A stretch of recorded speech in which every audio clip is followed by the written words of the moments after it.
çeyrek şair şatandan alız kaza baratandan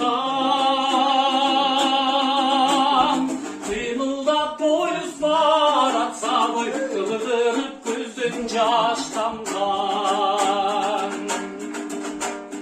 Kolkunun çiri bağlanın ucuna ciddi sananın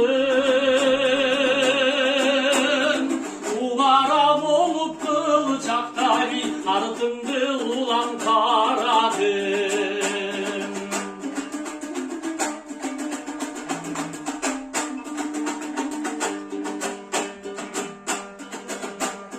Karadan benim gözündey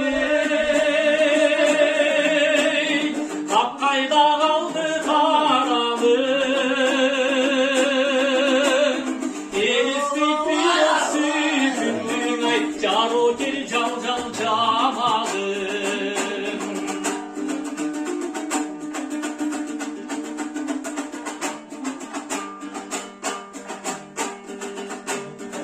Gönlün narın sağlama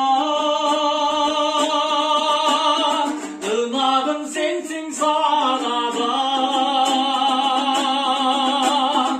Yüzümde kışkan öldürü vay Yüzümdün canım sağlama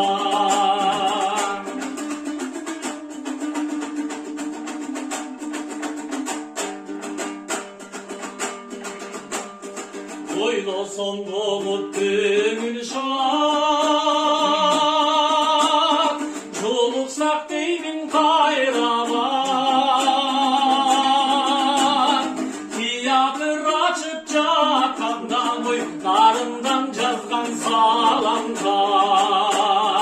Boylo son doğut dümün şak Çoluksak deybin kayraman Tiyatır açıp çakandan oy Narından cazdan sağlamdan Narından cazdan Sağlamga